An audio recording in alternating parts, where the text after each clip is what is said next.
బీహార్ ఎన్డీఏలో సీట్ల పంచాయతీ రాజుకుంటోంది. మగ్దుంపూర్, బోధ్ గయా స్థానాలపై చిరాగ్ పాస్వాన్ పార్టీ ఎల్జేపీకి ఇవ్వడంపై హిందుస్థానీ అవాం మోర్చా అధినేత జితన్ రామ్ మాంజీ అసంతృప్తితో ఉన్నారు. తన పార్టీ బలంగా ఉన్న చోట ఎల్జేపీకి ఇవ్వడంపై ఆగ్రహం వ్యక్తం చేస్తున్నారు. ఈ రెండు చోట్ల ఫ్రెండ్లీగా కంటెస్ట్ చేసే ఆలోచనలో ఉన్నారు మాంజీ. ఇదే అంశానికి సంబంధించి పూర్తి అప్డేట్ మా ప్రతినిధి ప్రసాద్ ఢిల్లీ నుంచి అందిస్తారు. ప్రసాద్, ఇంకా సీట్ల పంచాయతీ రాజుకుంటూనే కనిపిస్తోంది ఎన్డీఏలో. పూర్తి సమాచారం ఏంటి దీనికి సంబంధించి?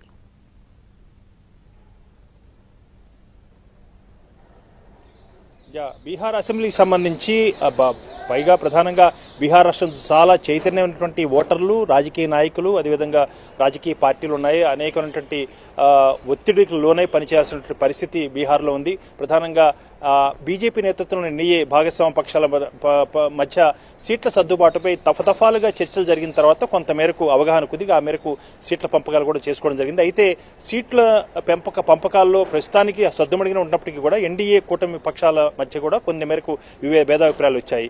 ముఖ్యంగా మాంఛీ బాగా ప్రాబల్యం ఉన్నటువంటి బోధ్ గయా, మగ్దంపూర్ స్థానాలను చిరాగ్ పాస్వాన్ నేతృత్వంలో ఉన్నటువంటి లోక్ జనశక్తి పార్టీకి ఇవ్వటాన్ని పూర్తి స్థాయిలో ఆయన అసంతృప్తి వ్యక్తం చేస్తున్నారు.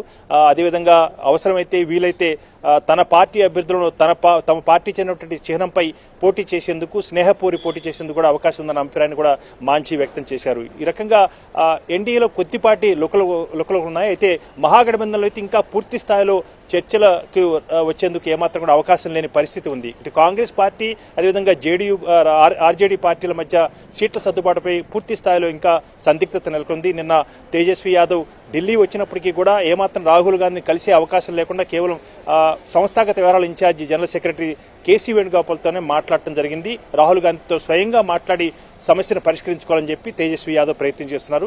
మహాగఠబంధన్లో మాత్రం ఎక్కడ కదలిక లేకుండా అక్కడే ఉంది. ఇక ఎన్డీఏలో భాగస్వామ్య పక్షాల నుంచి బీజేపీ నాయకత్వం బీజేపీ 101 స్థానాల్లో పోటీ చేస్తుంది. 71 స్థానాలకు గాను అభ్యర్థుల జాబితాను కొద్ది నిమిషాల క్రితమే విడుదల చేయడం జరిగింది. దాదాపు కొద్ది మందికి, అంటే ఇప్పుడు ప్రస్తుతం ఎమ్మెల్యేలుగా ఉన్న వారికి ఈసారి కొద్దిమందికి స్థానాలు పోటీ చేసేందుకు కూడా అవకాశం లభించలేదు. మొత్తం ఈ 71 స్థానాలకు అభ్యర్థులు ప్రకటించినటువంటి జాబితాలో 9 మంది మహిళలు పోటీ చేస్తున్నారు. అదేవిధంగా 6 మంత్రులు ఉన్నారు. అదేవిధంగా 2 ఉప ముఖ్యమంత్రులు కూడా పోటీ చేసేందుకు బీజేపీ అవకాశం ఇచ్చింది. ఆ మేరకు వారికి సీట్లను కేటాయించేసి ఆ మేరకు అభ్యర్థులను కూడా ప్రకటించడం జరిగింది. ప్రధానంగా ఉన్నటువంటి ప్రస్తుత పరిస్థితి చూసినట్లయితే బీహారు ఎన్డీఏ లుకలుకలను ఏమాత్రం కూడా ఉపేక్షించే అవకాశం లేదు. బీజేపీ రంగంలో దిగి ఆ మేరకు ఇటు రామ్విలాస్ పాస్వాన్ వర్గానికి చెందినటువంటి లోక్ జనశక్తి పార్టీ నాయకుడు చిరాగ్ పాస్వాన్, అదేవిధంగా మాంఛీల మధ్య సయోధ్య కుదిరిచే అంశంపై బీజేపీ జోక్యం చేసుకుని ఆ మేరకు పరిష్కారం చేసే అవకాశం ఉందని చెప్పి బీజేపీ పార్టీ నేతలు అంటున్నారు. కాబట్టి చూడాలి ఏ రకంగా దీనిపై ఉంటుందో.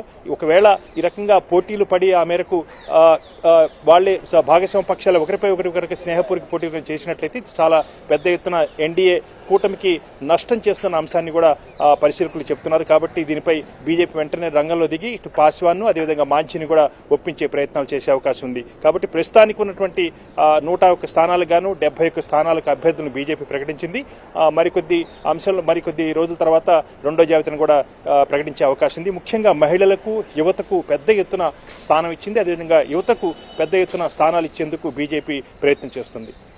Right Prasad, thank you for the live update. మొత్తంగా 243 స్థానాలకు గాను బీజేపీ పార్టీ 101 స్థానాల్లో పోటీ చేస్తుంది. దానికి సంబంధించి 70 మందితో ఫస్ట్ లిస్ట్ ను రిలీజ్ చేయడం జరిగింది. కానీ మగ్దుంపూర్ అలాగే బోధ్ గయా స్థానాలపై చిరాగ్ పాస్వాన్ పార్టీ ఎల్జేపీకి ఇవ్వడంపై హిందుస్థానీ అవాం మోర్చా అధినేత జితన్ రామ్ మాంజీ అసంతృప్తితో కనిపిస్తున్నారు. చూడాలి మరి ఈ సీట్ల పంచాయతీ ఎంతవరకు వెళ్తుందో.